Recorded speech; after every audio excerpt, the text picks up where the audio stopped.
Most FBI agents will tell you the same thing. Danger rarely announces itself. It slips quietly into the room, disguising itself as a routine call, a simple briefing, a name written on a case file. That's how it always begins. The moment that separates the ordinary from the extraordinary. And for Agent Marcus Hale, that moment arrived on a cold Monday morning when his supervisor slid a thin folder across the table and said, "This one might get complicated." Complicated was FBI language for this could end badly. The folder contained nothing unusual at first glance. A suspect, a pattern, a possible escalation. But as Marcus read deeper, a chill crept over him. The target wasn't just another criminal. He was a ghost. Someone who drifted through cities, leaving no trace except a trail of frightened witnesses. He had no known associates, no digital footprint, and no predictable rhythm. The kind of case new agents prayed for and seasoned agents feared. Marcus remembered the moment he closed the file. He could feel the weight of responsibility shifting onto his shoulders. Cases like this didn't just challenge an agent's skills. They tested their judgment, their instincts, their ability to stay calm when the unknown loomed large. Before he could fully process the details, the team was already gathering. Maps were pinned to the wall. Photographs were examined. Timelines were built, torn down, and rebuilt again. Everyone could sense it. This case was different.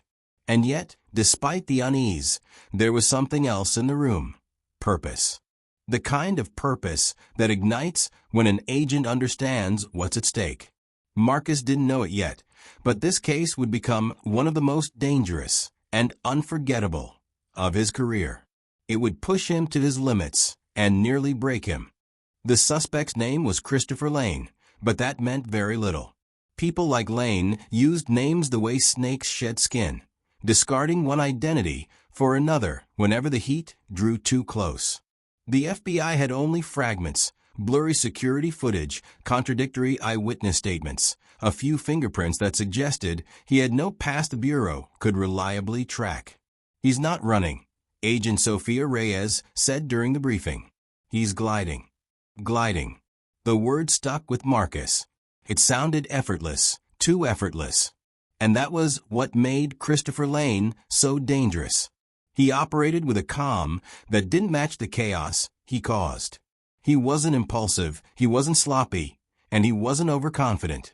He was deliberate, calculating, and frighteningly patient. The Bureau suspected Lane of orchestrating a series of coordinated thefts, targeting highly sensitive technology. Nothing flashy. Nothing that made national headlines.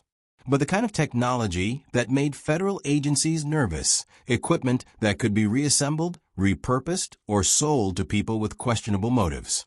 The deeper the team dug, the less sense the case made. Lane didn't fit the profile of a career criminal. He was too strategic, too invisible. No social media history. No property. No recorded family. It was as if he had materialized from thin air. Someone trained him, Marcus said during the investigation meeting. The room went silent. Because if Lane was trained, the question became, by whom? Every attempt to track him ended the same way. Leads that evaporated, informants who clammed up, and surveillance shots where Lane slipped just outside the frame. He seemed to anticipate every move the Bureau made. Agents don't like admitting when a suspect scares them. But Lane was different. He wasn't unpredictable. He was unreadable. And an unreadable suspect is the most dangerous kind. Marcus could feel it. This case wasn't about catching a criminal. It was about catching a ghost. For weeks, the investigation felt like chasing shadows. Every promising lead dissolved into dust. Every informant suddenly became uncooperative. Lane was always one step ahead, as if he had access to their playbook. Tensions rose, sleep became a luxury, and frustration simmered beneath every briefing. Then, out of nowhere, the impossible happened. A witness came forward. A young woman walked into a field office in Colorado, claiming she had seen Lane 2 nights earlier. She wasn't scared, she was angry. Lane had taken something from her brother, something she refused to describe, but she wanted the FBI to find him. Marcus and Reyes interviewed her personally. She provided details Lane should not have allowed anyone to see. Distinctive habits, a pattern in the places he visited, a location where he might resurface. It was too precise, too tidy. After she left, Reyes voiced what both agents were thinking. That felt planted. Marcus nodded. But why? Lane doesn't make mistakes. Which left two possibilities. Either Lane had slipped or Lane wanted them to follow the trail. The team debated it for hours, but in the end, protocol demanded they investigate. With tactical support behind them, they headed toward a remote rural area outside Colorado Springs, a place the witness claimed Lane visited regularly. What they found was chilling. Not Lane. No hideout. No equipment. Instead, on the floor of a rundown shed, they discovered a single object. A burner phone vibrating with a new message. 4 words. Stop following my footprints. Marcus froze. Lane wasn't just aware of the FBI's movements. He was orchestrating them. The message wasn't a threat. It was a warning.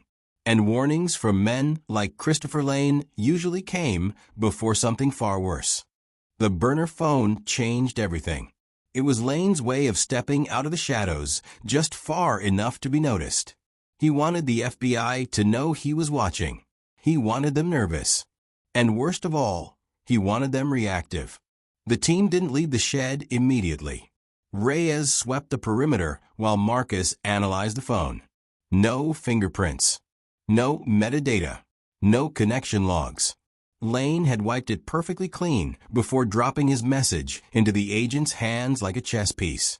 Feels like he's building towards something, Reyes muttered as she re-entered. Marcus agreed. Lane wasn't impulsive. He was methodical. If he left them a message, it meant a bigger move was coming. They set up surveillance in the area, expecting Lane to circle back. But the hours dragged on without activity. Nothing moved except the wind. No cars. No footsteps. No signs of life at all. Then a low rumble echoed in the distance. A farmhouse a mile away burst into flames.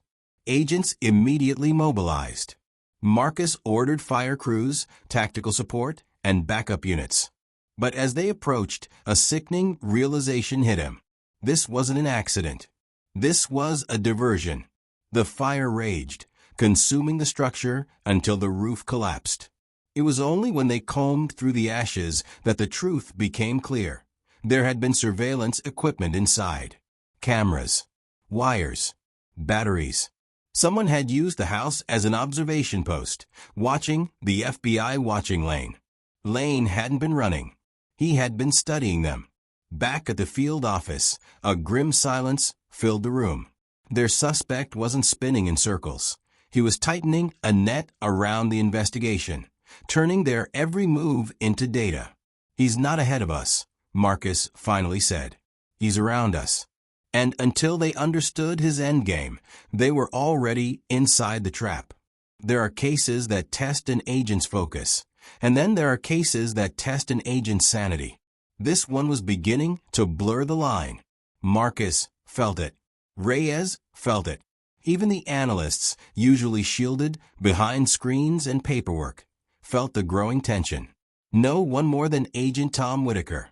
Whitaker was seasoned, sharp, and unshakably calm under pressure. But Lane had a way of getting inside people's heads. Every failure, every misdirection, every dead lead was like a psychological pinprick. Whitaker took each one personally. Late one night, Marcus found him sitting alone in the briefing room, staring at the corkboard wall covered in photos, maps, and timelines. Whitaker didn't look up. "He's laughing at us," he said quietly. Marcus sat down beside him. "He's manipulating us. That's what people like Lane do." Whitaker clenched his jaw. "We're supposed to be better than this. We're supposed to anticipate, not react. And yet here we are, reacting to a man who doesn't even exist on paper." There was something deeper behind his frustration, something Marcus recognized. Burnout. This case isn't about one agent, Marcus said firmly. We do this as a team. Whitaker finally looked at him, and for the first time, Marcus saw doubt in his eyes. What if the team isn't enough this time? It was a dangerous thought. Agents who lose confidence become liabilities, not out of incompetence, but out of fear. And fear makes people unpredictable. Marcus didn't respond. He let the silence sit, hoping it would settle Whitaker's nerves. But inside, Marcus knew the truth. Lane wasn't just targeting the Bureau's time or resources. He was targeting their morale. And cracking morale is often the first step toward breaking a team. The turning point came on a Tuesday morning when Marcus received a phone call that made his stomach drop. The caller ID belonged to a private number, untraceable. He answered cautiously. "Agent Hale," the voice said calmly. "I think it's time you stop chasing me." It was Lane. Marcus signaled Reyes, who immediately started triangulating, though he knew Lane would have scrambled the signal. "You're making mistakes," Marcus said. "Calling me is one of them." Lane chuckled. "If I were making mistakes, you'd be closer to catching me." The casual confidence cut Marcus deeper than he expected. Then Lane said something far worse. "You should check your car, Agent Hale. I left you something." The line went dead. Marcus and Reyes raced to the parking garage. A small package sat neatly on the hood of Marcus's vehicle. No wires. No ticking. Just a brown envelope sealed with tape. Inside was a photograph. Marcus's home. The windows. The driveway. His front door. Lane had been there. Reyes swore under her breath and immediately called for a protective sweep. Within minutes, federal protective details surrounded Marcus's house. His family was temporarily relocated. Nothing dangerous was found, but that didn't matter. The message had been delivered. Lane didn't need weapons. Psychological pressure was his arsenal. By stepping into Marcus's personal space, he shifted the investigation from professional pursuit to personal war. For the first time since the case began, Marcus felt fear, not for himself, but for the people he cared about. It was a line no suspect should ever cross, and Lane had crossed it without hesitation. That moment changed everything. The investigation was no longer strategic, it was personal. And personal cases have a way of reminding agents why they joined the Bureau in the first place. To protect. At any cost. After Lane's intrusion, security intensified and the team worked around the clock. Exhaustion was beginning to take over, but pressure often sharpens focus, and it paid off sooner than expected. An analyst named Carter noticed something unusual. Lane's activity pattern, previously unpredictable, showed subtle repetitions, specific dates, geographic clusters, and timing intervals. They weren't obvious, but they were consistent enough to create a potential trajectory. Reyes studied the data. "He's circling something," she said. "Not running, not hiding, returning." The team cross-referenced the locations, but nothing tied them together. No common businesses, no shared contacts, no financial transactions. Then Marcus spotted it. They all have abandoned federal properties nearby. Old courthouses, storage sites, decommissioned field offices. Lane wasn't circling. He was planning. Marcus believed Lane was preparing for a major acquisition, something larger than his previous targets. A single property sat at the center of his movement pattern, an abandoned federal research facility scheduled for demolition. The team formed a strategy. They would go in undercover, quietly, without tactical teams that could alert Lane. They hoped to catch him scouting the area, but they knew Lane expected the FBI to be 2 steps behind. Not this time. When they arrived at the facility, it was silent, dusty, long forgotten. Then Reyes noticed footprints, fresh ones, leading into a storage wing. The agents drew their weapons and moved carefully. Inside, they found equipment, tools, blueprints, boxes of materials Lane had stolen over months. But Lane wasn't there. Instead, they found a message scrawled on a whiteboard. Almost. That single word confirmed the worst. Lane had been there only minutes before. He wasn't running from the FBI. He was pulling them toward the final stage of a plan they still didn't understand. The storage facility was a gold mine of information. Lane's patterns, his tools, his target list, everything he'd kept hidden was suddenly laid bare. The team worked in shifts to analyze every clue, breaking down the details piece by piece. One item stood out: a blueprint for a high-security transport vehicle used by the Bureau itself. Lane wasn't just stealing technology anymore.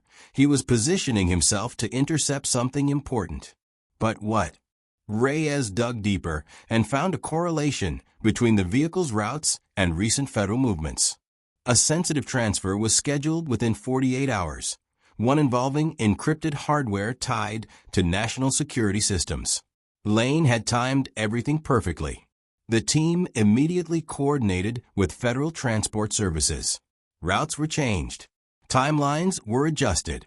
Tactical teams were deployed discreetly along every possible interception point. But Lane wasn't interested in brute force. He thrived on precision. The team knew he would attack at a moment of weakness, a point no one would expect. Marcus reviewed the transport paths until exhaustion blurred the lines. Finally, he saw it, a blind spot where two communication zones overlapped. For 10 minutes, no single command center had full coverage. That's where Lane would strike. The FBI set a trap. Tactical units hid in unmarked vehicles. Air support hovered miles away. Surveillance drones blocked by cloud cover waited for a signal. The transport vehicle approached the zone. Silence.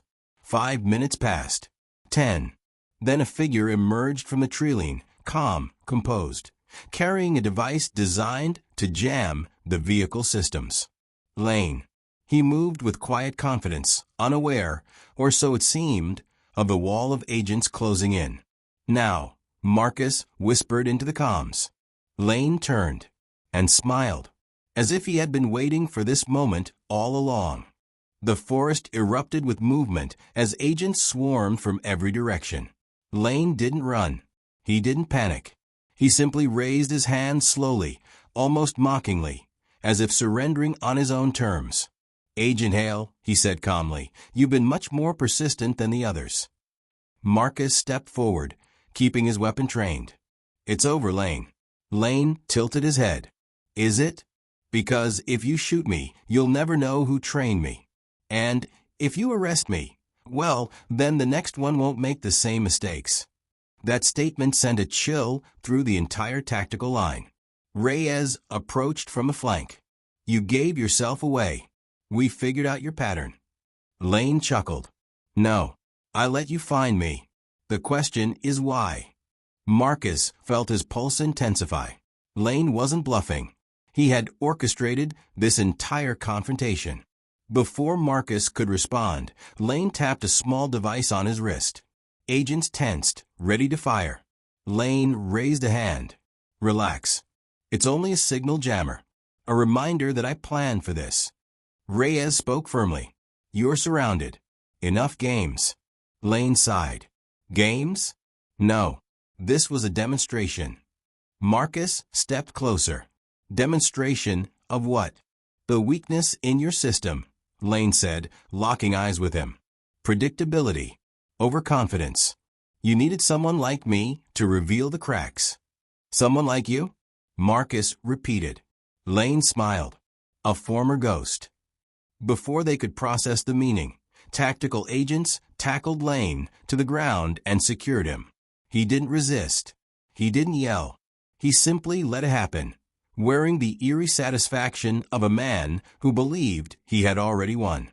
As he was escorted away, Lane said one final sentence that haunted Marcus long after.